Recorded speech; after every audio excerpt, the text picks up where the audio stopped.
Damos la bienvenida a la invitada de hoy, que es un gusto que esté aquí con nosotros, la verdad. Es la arquitecta maestra Berenice de Dios Sandoval, que cursó este curso hace muchísimo tiempo, entonces me da gusto ahora a verla invitada, ¿no?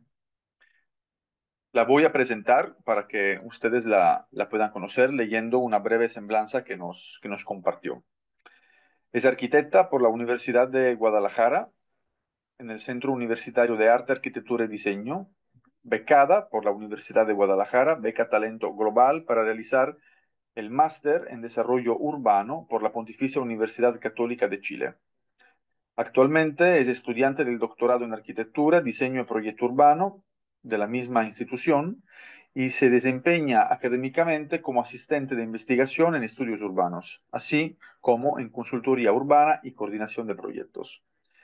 Sus intereses se relacionan con la vivienda, la planificación urbana, las políticas públicas y los estudios urbanos con perspectiva de género. Muchísimas gracias, maestra, por estar aquí con nosotros. Muchas gracias, Graciano, primeramente como por la invitación y oportunidad de poder compartir con ustedes y charlar un poco cuál ha sido como la experiencia de trabajo y de investigación acá en Chile con diferentes comunidades. Ya como mencionaba antes, Graciano sí tomó el curso hace como 6 años o 5 años, una cosa así. Entonces igual es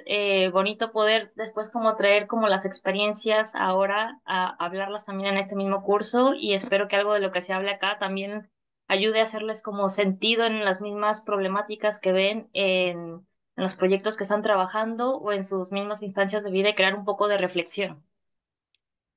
Eh, Muchísimas gracias, Berenice. Ahí voy a compartir la presentación, esperando a ver si se logra ver. No sé si se logra ver la presentación. Se está cargando la pantalla.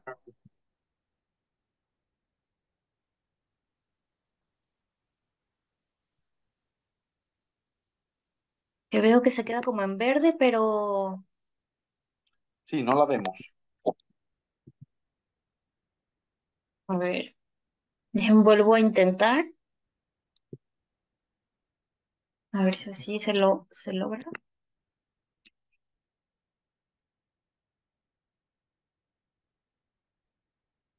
Ahí, se logra. Sí, perfecto. Perfecto. Ok, entonces comience la charla de hoy o esta conferencia se va a llamar La vivienda colectiva como geografía del cuidado, experiencias desde Chile. Y platicar brevemente que esta presentación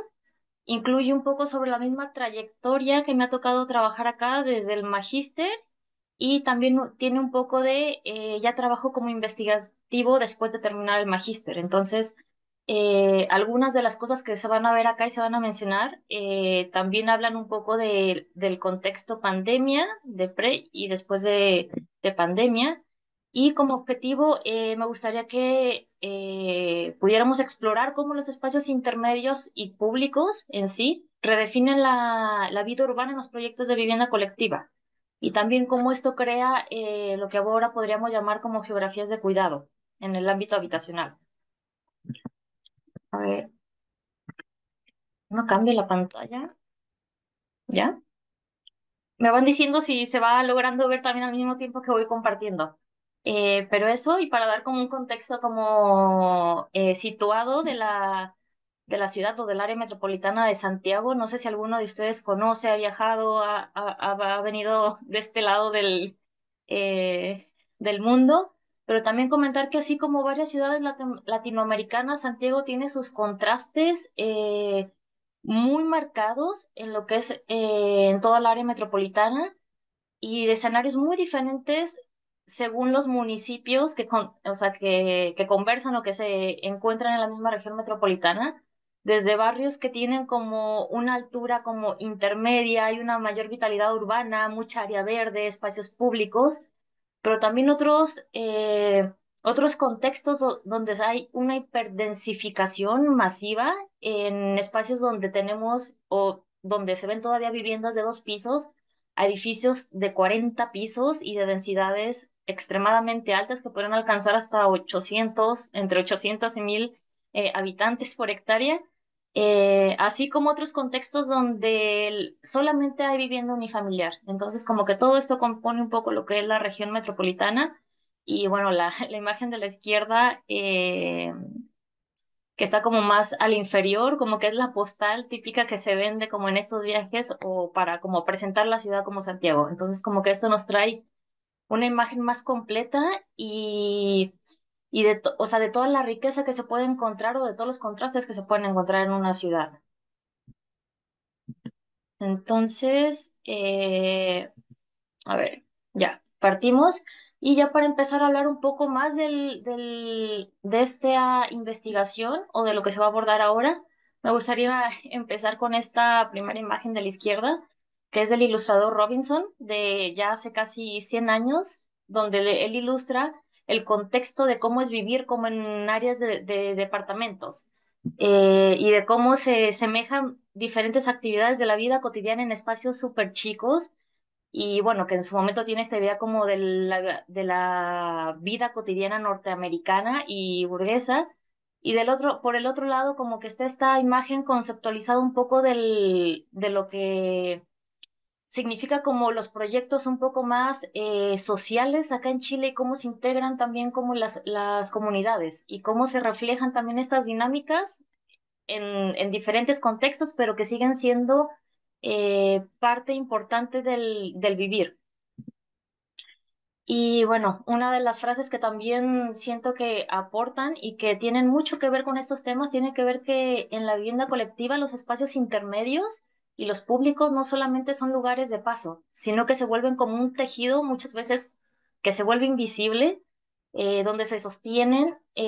aspectos de la vida cotidiana y especialmente para las mujeres. Y eso es yo creo que parte de lo que ahora vamos a ver y que exploraremos cómo estos territorios redefinen muchas veces lo colectivo.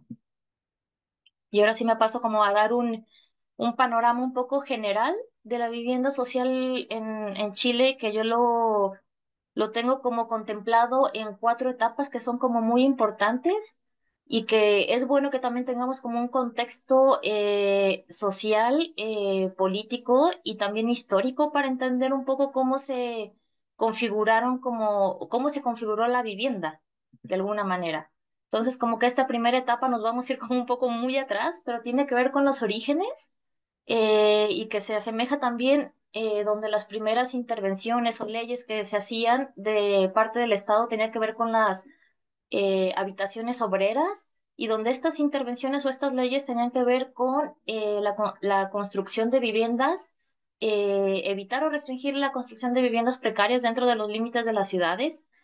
y también tener acciones desde el ámbito de la higiene pública, a partir de ordenanzas de control de viviendas populares y armar marcos normativos que tienen que ver con la segunda fecha que se marca acá, en 1925, que tiene que ver con las tarifas o regular las tarifas de arriendo, creación de tribunales para mediar conflictos entre arrendatarios y rentistas, que se le dice acá como a dueños y a personas que rentan la vivienda. Y también se vio como un inicio de las cooperativas de vivienda, entonces como que había una mayor diversidad y que también de alguna manera como que empezara a surgir como estas instancias dentro de la ley. Acá en Chile como que empezaba a tener como instancias más novedosas y no solamente dejar la vivienda a cargo del sector privado. Y también tiene que ver con la creación de la caja de habitación popular y que tenía que ver con las viviendas como más salubres, y también empezar a incentivar, pero esto ya casi a finales de esta primera etapa que tiene que ver con el año 1949, como incentivar al sector privado a que hiciera como construcción de viviendas económicas, pero que se alinearan con las mismas leyes y políticas que tenían que ver con criterios de diseño que eran como reguladas por el Estado. Y bueno, parte de estas primeras imágenes que logramos observar nos muestran el espacio público, el espacio intermedio de estas viviendas y cómo el entorno residencial ya te mostraba algunas dinámicas de las mujeres, de las personas que vivían acá, de niños y cómo se iban encontrando en estos espacios, como una primera instancia. Eh, Después viene la segunda etapa, que es el fortalecimiento y que abarca desde el año 1950 hasta el 1972, como que lo está marcado en esa etapa porque viene con el fortalecer el poder del Estado para poder otorgar vivienda digna. Y una de estas primeras acciones tenía que ver con la fundación de la Corporación de Vivienda, que se llama Corvi, que existe hasta el día de hoy, pero no con las mismas funciones que tenía antes. Pero en esta época, la Corvi se encargaba de los planes habitacionales y programas en los programas nacionales de vivienda y que estos se relacionaban con potenciar edificaciones de conjuntos habitacionales, unos autoconstruidos, pero después empezó a rediseñar cómo iban a presentarse esos conjuntos habitacionales y evitar el crecimiento de poblaciones, aquí lo menciono como Callampa, en base a la literatura chilena y demás, que tenían que ver con los asentamientos informales, que era lo que se quería evitar en aquel entonces. Y también después otro hito importante es que en el 65 se crea el Ministerio de la Vivienda y también sigue con esta continuidad de los planes anuales de la vivienda y reivindicaciones como sociales, donde se fortalecía mucho la vivienda y se concentró en fortalecer todas las funciones que tenía el Estado para las diferentes actuaciones públicas y materializarlas en el entorno habitacional. Así también ver a la vivienda como un derecho irrenunciable. Entonces, este hito es como súper importante en la política habitacional chilena porque se pensaba ya la vivienda como un derecho, que esto en la literatura de los estudios urbanos y demás, como que se estaban dando discusiones sobre el derecho a la ciudad y demás, y va muy en línea con lo que se estaba pensando y gestando ya en Chile para esas épocas. Y esto trae como una etapa un poco más modernista en la arquitectura que se empezó a ver en Chile, que tenía que ver con una tipología de vivienda racionalizada, que también se empezó a construir hasta el año 72, donde los criterios para estas viviendas tenían que ser o rondar, por ejemplo, tenían criterios en superficies habitacionales donde aproximadamente el promedio era como 62 metros cuadrados y donde también había criterios de ventilación, iluminación y una buena materialidad. Entonces, se trató de hacer como estas diferentes tipologías y en diferentes espacios para contemplar las diferencias de territorio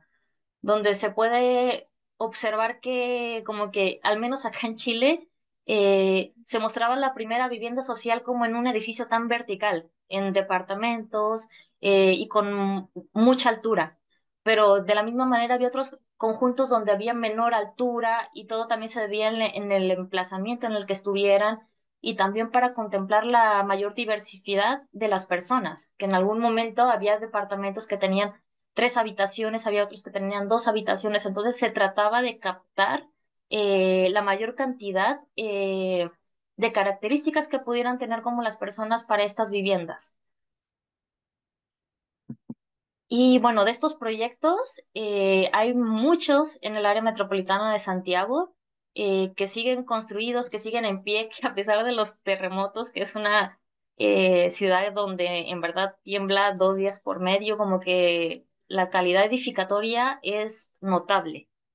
Entonces, aquí hay algunos proyectos emblemáticos y uno de ellos es la unidad vecinal Diego Portales, que es esta que se puede ver que también en un inicio se crearon estos, como decía anteriormente, estos criterios edificatorios, pero también después empezaron a abrirse las posibilidades, como este proyecto de Diego Portales, donde la Corvi compraba estos paños de territorios y lanzaba a concurso público arquitectos. Este conjunto fue realizado por los arquitectos Bresciani, Valdés, Castillo y Huidobro, si es que lo estoy pronunciando bien. Pero bueno, este fue un conjunto, o es un conjunto de una gran envergadura, de mucha superficie, se podría decir, hectáreas, y que contempla departamentos, casas y diferentes tipologías habitacionales, aproximadamente como 32. Entonces, aquí se habla como de la importancia de lo que se quería plasmar en la vivienda, contemplada como comunitaria, en esas épocas en Chile, y donde también era primordialmente que hubiera como espacios de encuentro, que hubiera espacios públicos, que hasta la fecha las primeras fotos que se ven son como de los primeros años en donde se construyó esta unidad vecinal, y ya las últimas son un poco más actuales y sigue siendo como un espacio o un conjunto habitacional donde hay mucha riqueza y muchas redes sociales, donde en verdad se siguen haciendo como instancias, los mismos vecinos se organizan, y yo creo que esas son las partes como muy valorables de estos proyectos. Y como les comentaba anteriormente, como que para que darse una idea de cómo o de lo que abarca el diseño que abarcaba este proyecto y todas sus tipologías, que están acá enumeradas, están un poco chiquitas, pero como que era parte del reto del diseño también arquitectónico, complementar diferente tipología para las personas que iban a vivir ahí. Entonces, acá, dentro de este conjunto, eh, también se contemplaron equipamientos y servicios. Hay una parroquia, hay un mini market, hay verdulerías, hay jardines infantiles, área verde. En total se supone que aproximadamente como en un inicio, el 80% de todo este conjunto eran áreas verdes y espacio público. Entonces, se nota como la importancia de las características que eran notables como para ese tiempo, y la diferencia de integrar como un equipo también de arquitectos, y de contemplar aspectos más modernistas a estos proyectos. Y otro de los proyectos emblemáticos es este que se llama Villa Frey, y que también desde en un inicio a lo mejor se pueden ver un poco las fotos un poco más sin ese toque paisajístico, pero tanto este como la otra unidad vecinal fueron los primeros proyectos que también contemplaban diseño paisajístico, y que tenían también sus áreas de absorción, o sea, entonces también contemplaban temas ambientales. Y este otro proyecto de la Villa Frey, construido en el 64, ahora está como redefinida como patrimonio, como edificios de patrimonio, y tiene unas características similares a la Villa Diego Portales, donde también hay una riqueza de espacios públicos y donde hasta la fecha se genera mucha vitalidad urbana. Y dentro de todo, que también es muy importante, estos conjuntos que eran trabajados por la Corby, todos estaban dentro del anillo de la ciudad, como de las zonas más próximas de la ciudad. Entonces, se integraba la conectividad, que estuviera cerca de equipamientos públicos también. Y la tercera etapa tiene que ver con el desmantelamiento. Esta es una etapa que creo que en todo contexto es bueno tener en consideración cuando hay un golpe militar, una dictadura, cómo afecta al planteamiento urbanístico, a la planificación urbana y a la ciudad, y sobre todo a la vivienda. En este caso, en Chile, eh, hubo un replanteamiento muy grande en el tema de la planificación, donde se reformularon las políticas de vivienda, y todo lo que se trabajó anteriormente se cambió totalmente, y se descentralizaron las funciones que tenía el Ministerio de Vivienda, pero lo que pasó también como un hito que creo que es importante mencionarlo, que surgió el concepto bajo los ámbitos legales de la vivienda social en ese año, vinculados a un criterio que más adelante lo vamos a ver y que tiene que ver con el caso de estudio, pero se conceptualizó. Y estas imágenes que están a un lado, que puede ser que no se entiendan a simple vista, pero hablan de la erradicación de pobladores, que es un movimiento súper importante y que refleja, como mencionaba en la primera diapositiva, cómo hay viviendas, diferente tipo de viviendas en todo el área metropolitana. Esto se ve reflejado también en su cartografía, en cómo antes de dictadura había una ciudad un poco más homogénea en temas de habitantes, sin considerar como temas económicos y sociales, pero después de del golpe militar se movieron a las personas que estaban como en el sector de cono alta renta, le llaman acá ahora, que son como las comunas o los municipios con más ingreso económico. Entonces, como quien dice, no querían ver a cierto tipo de personas o cierto tipo de viviendas en ciertas zonas, aunque fueran en concepto de vivienda social y que tuvieran los atributos, como mencioné anteriormente, de arquitectura y de diseño definidos, aún así se trataron de mover. Y todos, o sea, la mayoría de estas personas fueron movidas o radicadas a las partes como periféricas o a las partes como sur de la ciudad. Y bueno, después de que mueves a las personas, se generó el problema de que, bueno, ¿y ahora dónde van a vivir estas personas? Así que la cuarta etapa tiene que ver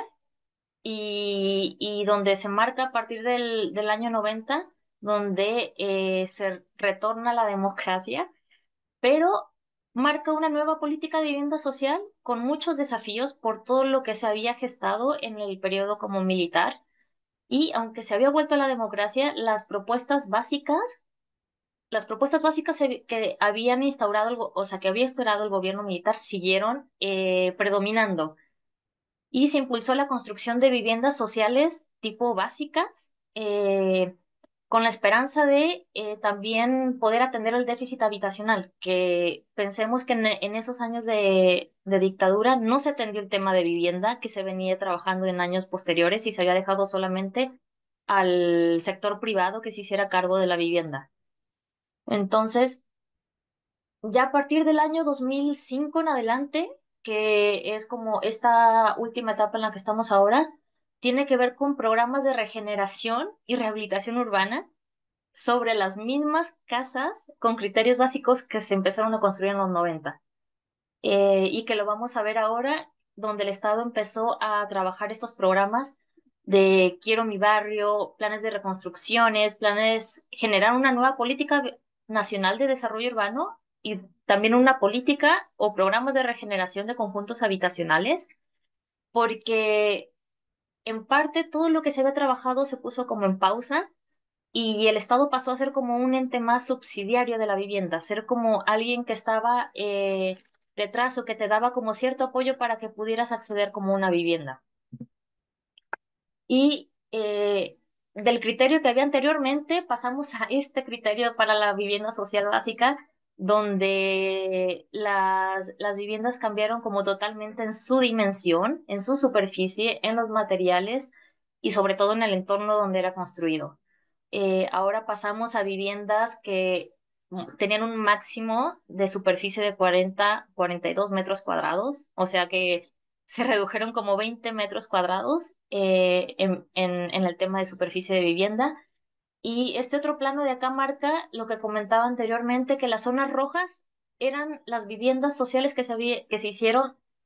antes del golpe militar dentro de las áreas como más vitales de la ciudad, y las azules empezaron a hacer las viviendas sociales después del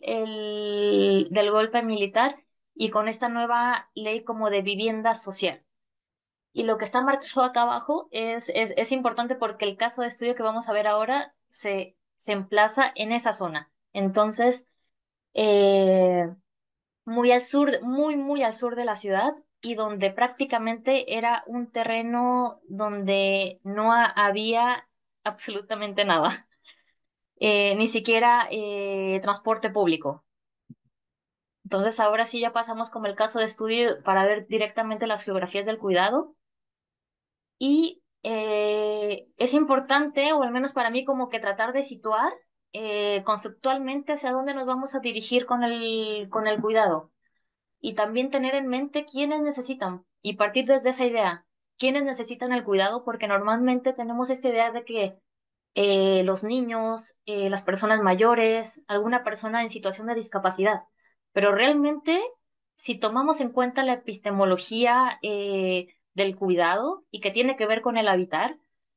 los cuidados existen desde el comienzo de la vida y constituyen muchos actos para mantener la existencia y la solidaridad de las personas. Entonces, estos cuidados se pueden dividir en permanentes y cotidianos, y ambos representan el tejido y la textura de la vida y su permanencia, o sea, para la permanencia y duración de la vida humana. Entonces, si vemos este tipo como tomamos en cuenta el cuidado desde esta epistemología que tiene que ver de la ética del cuidado, nos quedaríamos como con una manera de resumirlo como una actividad que mantiene y repara al mundo para sostener la vida. Es una actividad un poco más transversal a lo que normalmente con lo que se ha trabajado, con lo que se ha integrado la relación como del cuidado. Y también pensar en eso, en qué dimensiones se necesitan para que existan los cuidados y de alguna manera pensar que son actividades complejas que incluyen diferentes dimensiones, desde prácticas emocionales, actividades de soporte, económicas, sociales y espaciales. Después pasamos también al otro punto reflexivo que tiene que ver con quién necesita el cuidado.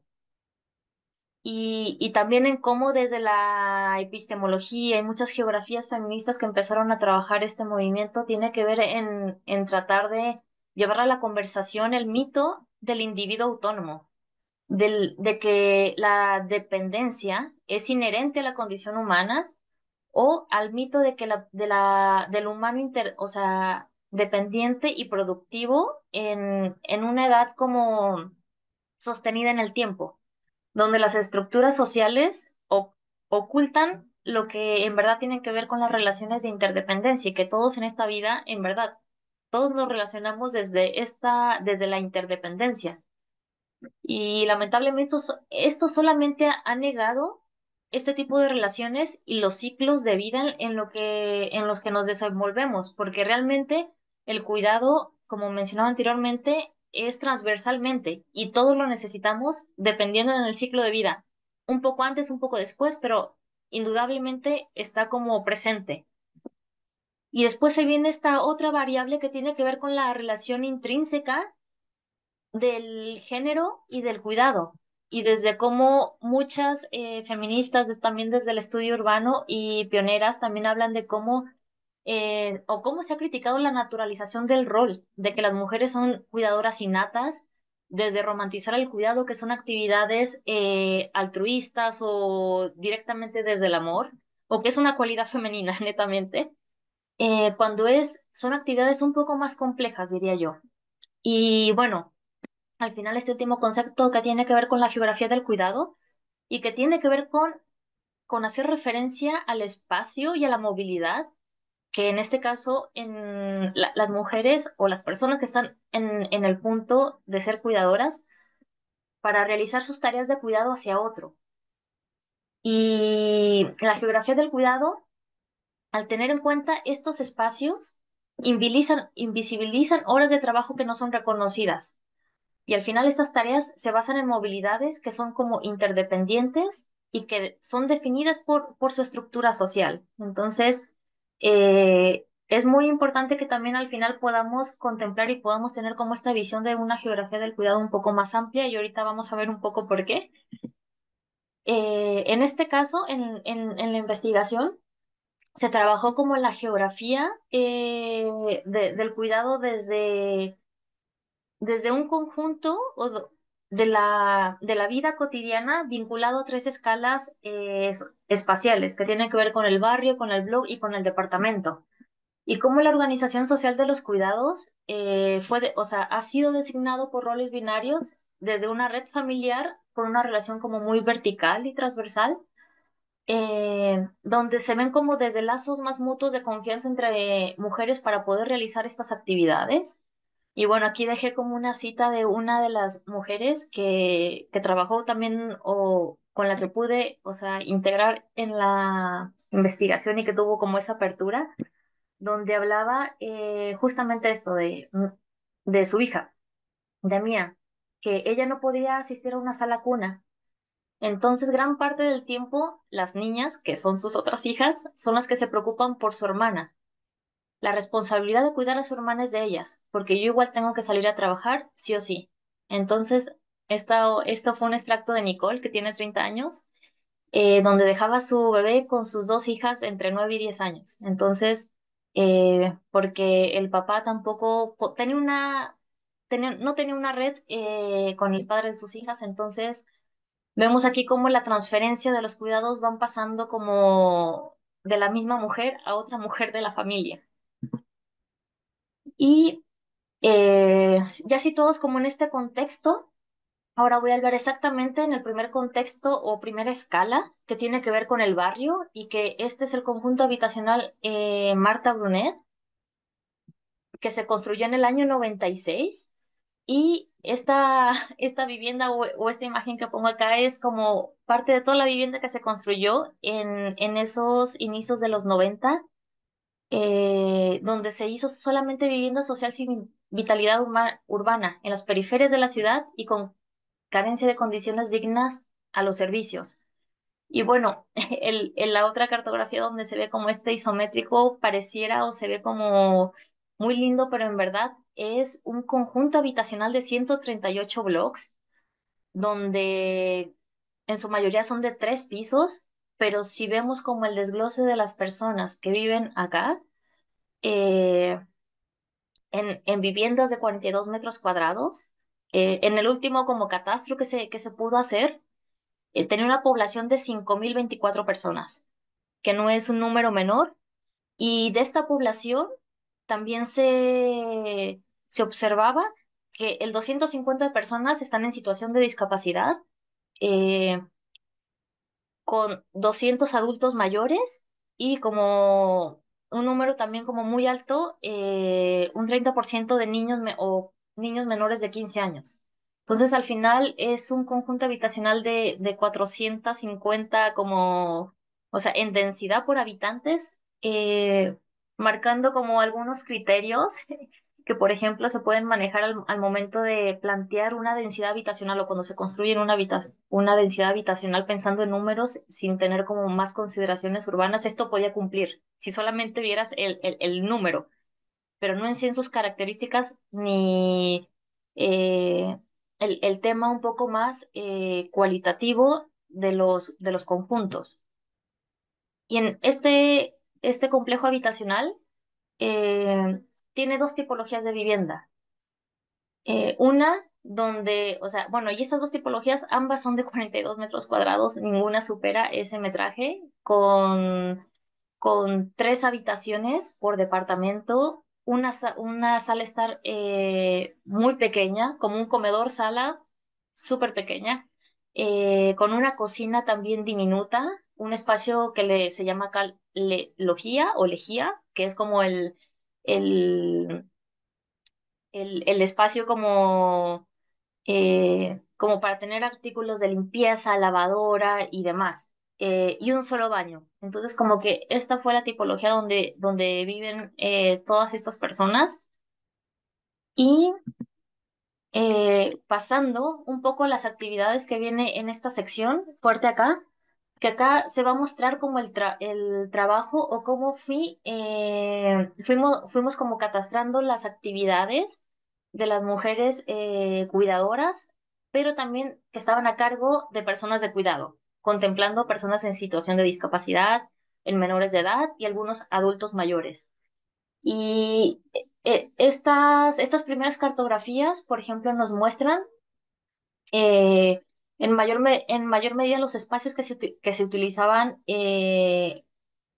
mayoritariamente, por ejemplo, por las personas de cuidado y algunas de las actividades por las que hacían también como las mujeres. Entonces, tratábamos de poder tener de conversar con ellas y tener como este mapeo de cómo utilizaban el espacio ahora estando en pandemia o sea, perdón, en el momento que estuvo como la pandemia,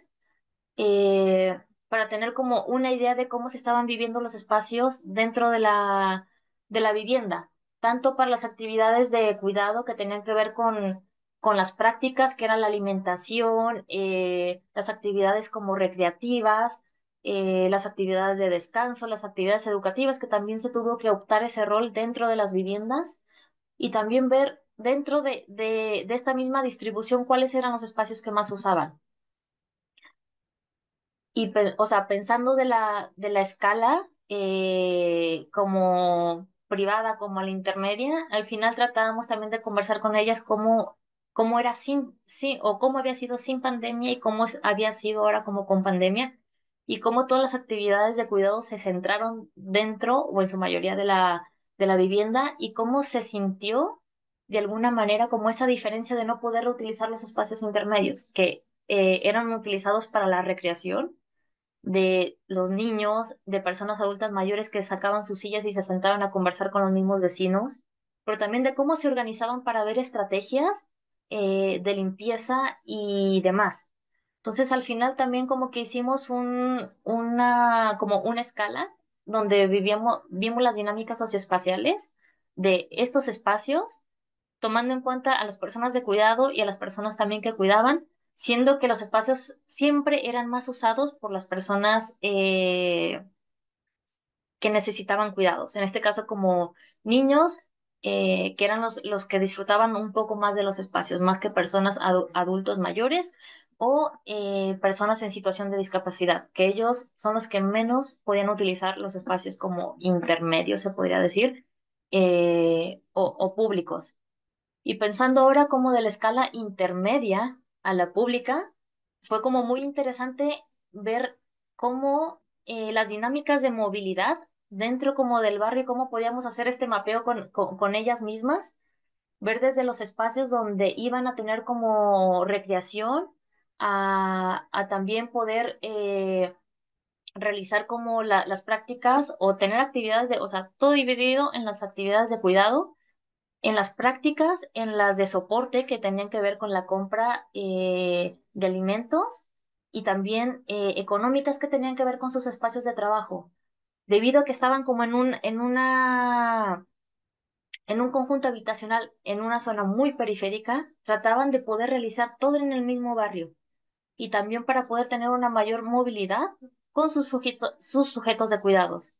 Entonces, en este aspecto me comentaban que justamente, o veíamos que en la pandemia las geografías del cuidado se modificaron totalmente, donde hubo menos desplazamientos y donde los viajes de las mujeres eran como más encadenados y trataban de hacer como más cosas en estos mismos viajes. Y bueno,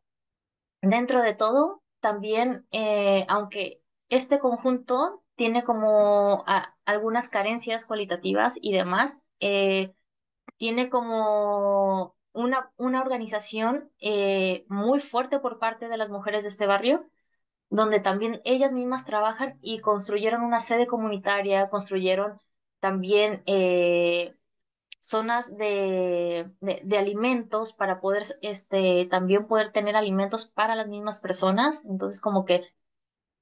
se empezaron a gestar redes comunitarias y sociales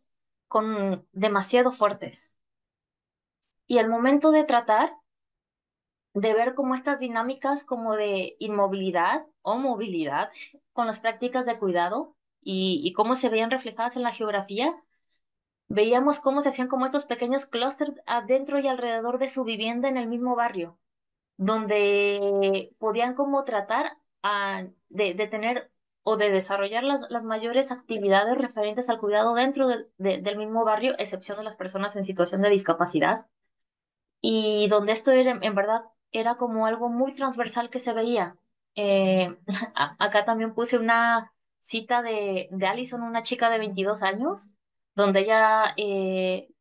nos comentaba que ella evita salir con su mamá porque su mamá está en situación de silla, o sea, en silla de ruedas, y que encontraba la situación muy difícil, que el transporte público o la micro cuesta mucho subirla porque las condiciones de las veredas, de las calles, eh, no eran como de alguna manera accesibles para que ella pudiera tener esta movilidad, y donde también como ya el mismo comercio informal también iba robando un poco el espacio a las mismas personas y en situación de discapacidad para su movilidad. Y eh, pasándome un poco a las acciones participativas, que también es muy importante mostrar en las geografías del cuidado, en estas tres escalas, debido como a la precariedad de la calidad de la vivienda, como mencioné antes, en este conjunto hay unas dirigencias muy fuertes que se han gestado desde, yo creo que desde inicios de los años 2000, desde que empezaron a tener estas dificultades, donde tienen una estructura en verdad como muy organizada, donde hay una presidenta, hay 12 dirigentes y hay 138 delegadas como por cada bloque, donde tienen una organización en verdad muy escalonada y donde también así pudieron atender diversas problemáticas, no solamente en la pandemia, sino que desde antes y después, donde tuvieron una fuerte organización y empezaron a trabajar en conjunto con redes universitarias, con el Ministerio de Vivienda, para poder trabajar un proyecto de regeneración urbana, que comenzó en el 2009, donde hicimos mapeos participativos, donde fuimos con ellas y algo aquí que es interesante mencionar, que en un inicio todo este trabajo iba más transversal al tema como de los cuidados de la participación y históricamente se mostró la presencia de mujeres en su mayor medida, que eran las más interesadas en realizar estos mapeos, donde se salían los sábados después del trabajo. Entonces, ahí empezamos a conversar con ellas desde nuestra visión como de arquitectos, urbanistas, cómo poder empezar a trabajar esto, donde ellas en verdad nos iban diciendo qué era lo que iban necesitando, y no solamente nuestra visión física del espacio. Entonces, una primera propuesta es esta, que es la regeneración del conjunto Marta Brunet, que de tener 1.200 viviendas baja a que se demuelan algunas, abrir espacios públicos intermedios y que se disminuya la cantidad de viviendas, pero esto le da como una mayor calidad de vida y se pueden aumentar el porcentaje de metros cuadrados de departamentos, volver a ganar esos 20 metros cuadrados que la ley de vivienda social quitó, y también otorgar y construir equipamientos, parques públicos, colegios, iglesias, apertura de espacio público. Y este proyecto en sí está corriendo actualmente. Y el otro que tiene que ver con construir un nuevo conjunto. Y aquí fue muy interesante ver esta propuesta porque este conjunto está muy cerca. Yo creo que caminando podrían ser como, o más bien en movilidad podría ser como una media hora de donde está el otro conjunto, porque tampoco lograron hacer una red tan fuerte que querían seguir en esa zona, a pesar de estar a un lado de una autopista, de haber como tenido algunos conflictos antes por la ubicación y tener largas distancias de traslado. Crearon una red tan fuerte que la vida en comunidad ha sido como demasiado enriquecedora para ellos y les ha otorgado otro tipo de vitalidad urbana también. Entonces, esto es muy interesante porque este nuevo conjunto eh, también tiene tres tipologías de vivienda diferentes, donde todas también están dentro de desde los 60 a los 63 metros cuadrados, con otra tipología también en fachada. Vemos como o sea, mayor como calidad en cuanto a los materiales, en cuanto a los espacios intermedios y demás, y algunos elementos también un poco más, un poco paisajísticos, pero como con esta organización y participación, además de tener como el elemento como social, también cómo empezó a cambiar y a hacer como una reconversión del estado físico de la vivienda. Y así también de alguna manera vemos cómo las actividades de cuidado no solamente se mostraban desde el interior de la vivienda y cómo salen, se muestran en el espacio público y con una organización que también te puede llegar a nivel barrial, porque dentro de todo, eh, las dirigentes no solamente están optando por un cuidado solamente individual del tema familiar, sino como un poco más en comunidad, hacerlo un poco más transversal. Y bueno, no sé cómo estoy de tiempo, pero ya para ver las reflexiones finales y dentro de las conclusiones, creo que me gustaría hablar un poco desde la geografía de los cuidados como un elemento integrador. en los elementos espaciales, donde Tenemos siete muchas veces minutos, tenemos... ¿Cómo? tenemos 7 minutos. Ya, perfecto. Ver de estos elementos espaciales como los bordes difusos y cómo se empieza a romper esta dicotomía que hay entre lo público y lo privado, que siempre, o sea, o que al menos se ha manejado desde la planificación un poco androcéntrica. Y bueno, lo reduje como en estos temas claves para ir viendo, redefiniendo que tienen que ver desde la planificación y el diseño urbano, en cómo se tiene que incorporar el enfoque de cuidado a la planificación urbana, además de contemplar los enfoques del diseño inclusivo, ciudades para la gente y demás trabajados por otros arquitectos y urbanistas. También ver espacios intermedios más flexibles y en áreas comunes adaptables para sus usos, así como integrar la gobernanza participativa donde los residentes se hacen también como dueños de este proceso de la misma planificación. Y en cuanto a las condiciones socioespaciales de la vivienda colectiva, también ver cómo la densidad y los espacios, o sea, en cuanto a la densidad y espacios comunes,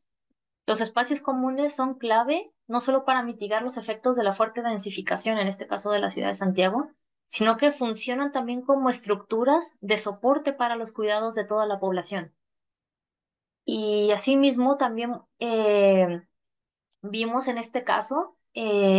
cómo en su momento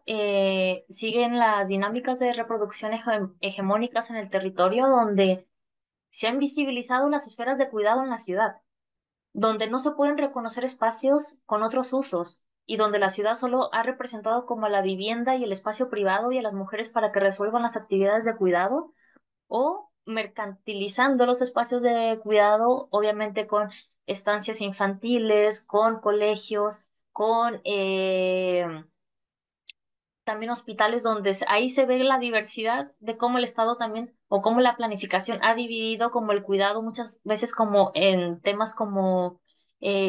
privados o mercantilizados y donde lamentablemente en los espacios o en las personas en situaciones un poco más desfavorables económicamente no hay una opción a poder acceder a eso.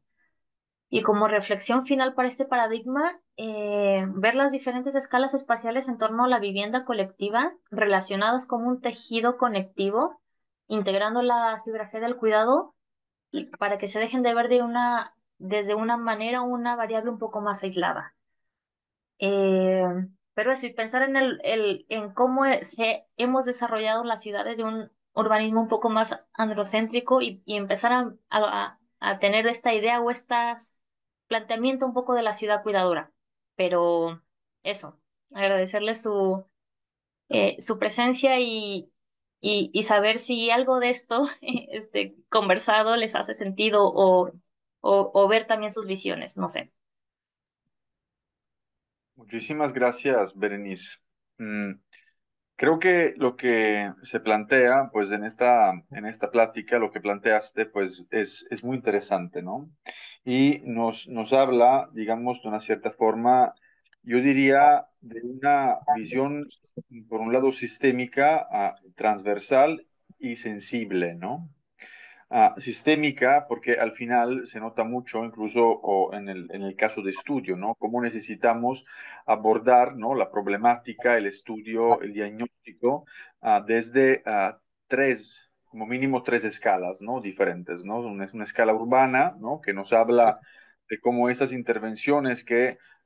deberían de ser unas intervenciones increíbles porque pues, financiadas y hechas a través del gobierno, ¿no? Se relaciona con la ciudad, cómo hace ciudad, ¿no? Una escala pues de conjunto, ¿no? Una escala intermedia, ¿no? De cómo al final se resuelven esos espacios intermedios, la plaza, la cancha, los andadores, los diferentes espacios, ¿no? Y una escala, pues, que posiblemente en los ejemplos que mostraste, una de las más lamentables, pues, que es la escala del modelo de la vivienda, ¿no? Realmente vivir en estas condiciones, pues, posiblemente sería mejor la calle, ¿no? Por el hacinamiento, ¿no? Que se siente incluso viendo, ¿no? Sí, Estos planos. La cosa interesante de esta investigación, creo, o la aportación sensible, por esto que hablaba de una visión sistémica sensible, es que a estas tres escalas, que de una cierta forma pudiéramos llamar a objetivas, técnicas, ¿no? Que podemos medir, así como estamos acostumbrados nosotros arquitectos, pues con el metro, ¿no? Con la proporción, con los centímetros, pues hay otra escala que es más,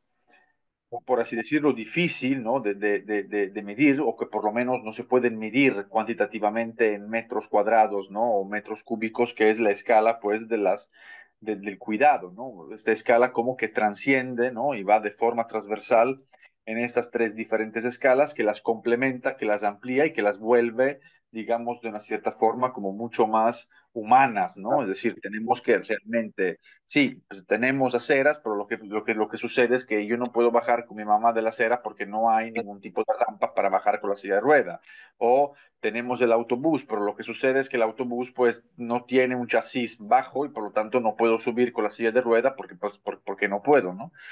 Incluso, y eso sí creo que también es otra cuestión muy importante, no entendiendo, ¿no? Que el tema del cuidado sea algo como más delicado y específico, ¿no? De categorías más, por así decirlo, débiles, ¿no? Como pueden ser los niños o la gente discapacitada, sino entendiendo el cuidado pues en toda su amplitud, ¿no? Es decir, pues desde el cuidado de una persona de 30 años, de 40, de 50, de 60, de 70, de 80 y de 1400 años, ¿no? Esto es algo muy importante, ¿no? Y un poco nos debería también de hacer reflexionar esta práctica sobre otra cuestión, ¿no? Que es que vimos aquí en el curso, ¿no? Es decir, esta voluntad, ¿no? Para poder hacer frente a esta grande demanda de vivienda, de hacer estas intervenciones masivas de viviendas, ¿no? Pues que son brutales, 1000 viviendas, 500 viviendas, que al final, si por un lado intentan, y a veces ni siquiera lo consiguen, resolver de forma digna el tema de la urgencia de la vivienda desde un punto de vista cuantitativo, por otro lado, probablemente ni siquiera se ponen el problema del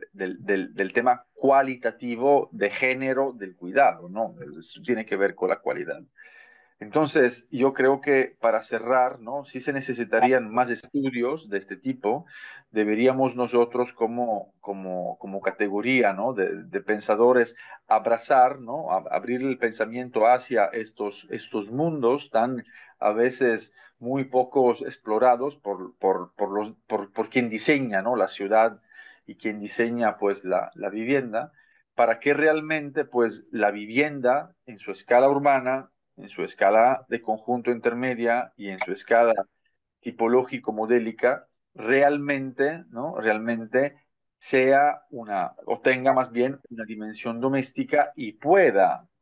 apoyar y contaminar a través de su dimensión doméstica todo lo que es el entorno urbano. Es decir, entender realmente cómo la vivienda es este punto tan importante para la generación de la ciudad y cómo la ciudad realmente la deberíamos de diseñar, pensar, anhelar, que tenga pues las mismas características domésticas, ¿no? Del espacio que nosotros soñamos vivir, ¿no? Por lo tanto, pues felicidades por esta investigación, ¿no? Que tiene esta sensibilidad como de revelar que hay mucho más allá, ¿no? De lo que son pues los muros, ¿no? Por cierto, muros muy mal puestos, ¿no? En estos ejemplos recientes, pues que nos enseñaste, ¿no? Porque realmente, pues 42 metros cuadrados, tres habitaciones, ni que fueran chinos o enanos, pues no hay forma, pues, de que seis personas puedan caber allí, ¿no? Realmente, pues, esto nos hace pensar cómo muchas veces el mundo institucional está muy lejos de la realidad de la vida, no se toman en cuenta estas cosas, ¿no? Muchísimas gracias por tu aportación, Berenice. ¿Aquí hay alguien que quiera preguntarle algo a nuestra invitada o agregar algo a plática? Alejandro. Muchas felicidades, Ben, está muy, muy padre. Me llamó mucho la atención el tema de la comunidad y el sentido de pertenencia que platicaste de estas redes. Quería preguntarte, por ejemplo, ¿qué factores crees que hayan influido, sobre todo sobre este punto de la comunidad y el sentido de pertenencia, en los estudios que realizaste? ¿Crees que nada más sea como tema de densidad? O sea, ¿cómo, y si estas redes que veo que existen, se generan automáticamente o en un sentido como más, eh, o si se pueden llegar a provocar.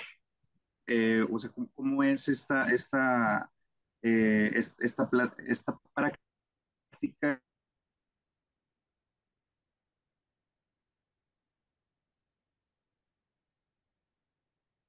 Ay, creo que se pegó o Se dejé de cortó, escuchar. se ¿Se cortó. cortó? A ver, bueno, veamos a ver si vuelve porque igual es una muy buena pregunta, realmente, y es algo que también de alguna manera se ha podido observar, o al menos en Chile, en los proyectos, de alguna manera eh, que me ha tocado como trabajar o colaborar, solamente he visto este nivel de organización y de redes en los proyectos públicos de vivienda social. En una investigación que estoy trabajando parte que tiene que ver con vivienda, pero ya en vivienda por parte del sector privado no se logra ver esto. Y de alguna manera como que eh, lo digo ahora como lamentable, pero no sé si esa es la palabra como correcta, pero en este caso con las dirigentes, en el momento que me tocó como compartir, que estar con ellas como en el terreno, ver estos workshops y demás que hacíamos, esta fuerte como unión o comunidad en sí se había como formulado por el tema de la injusticia, como del derecho, de volver a tener como el derecho a la vivienda, a la ciudad que en su momento eh, la ley o el Estado les garantizaba. Y de alguna manera también que esta vivienda, que les comenté que sí, es muy precaria en cuanto a lo cuanti y a lo cuali, pero fue comprada por ellos. O sea, como el Estado acá como que fue un subsidiario, pero ellos seguían con un crédito pagando a años una vivienda que estaba en estas condiciones. Entonces, de alguna manera como la injusticia eh, se armó, o sea, gestó como un grupo de organización social donde fue liderado por mujeres que en este aspecto eran las que se quedaban en la vivienda, mientras los hombres iban a trabajar y se armaba como esta dicotomía de lo público y privado y las actividades como reproductivas eran las que tenían más tiempo y les interesaba organizarse para decir como no podemos vivir aquí, como no quiero que mis hijos vivan aquí o que tengan una vida así. Entonces, es una organización que tiene, yo creo que como 20 años y en verdad a mí me sorprende mucho porque tienen como una confianza y unos criterios para abordar muchas dificultades que pueden salir en la misma comunidad, como lo fue una pandemia, como lo fue tratar de trabajar y visualizar como un proyecto urbano, crear una sede comunitaria, crear una huerta comunitaria y en verdad como que esta red como que se fue nutriendo y al momento de que empezaron a ver que se empezó a trabajar con el Estado, con universidades y que en verdad se visibilizó un problema y empezar a ver un poco que las cosas podían ir cambiando, que el planteamiento era visto por otras entidades. Yo creo que eso también hizo que se empezara a reforzar más el mismo sentimiento de comunidad y de cuidarse como entre ellos y buscar como una mejor calidad de vida. Entonces, de alguna manera, lo más que poder decir como algo replicable o intencionado, como que en este punto de vista se vio como un mal proyecto o hizo o creó como de alguna manera aportó a una red comunitaria como fuerte donde sí, hubo mucho hacinamiento, hubo condiciones, o sea, no salubres para la vivienda, pero se crearon otras redes que de alguna manera en algunos proyectos privados o en algunos proyectos donde tienen unas mejores cualidades, no se ha logrado generar esos lazos comunitarios al menos. Desde el punto de vista de acá de Chile, lo que me ha tocado ir observando en los proyectos. Pero eso. A ver si después su compañero puede ver como parte de la respuesta Sí, en el gracias. video o algo. Gracias. Ay, regresaste, Alejandro. Eso. ¿Alguien más?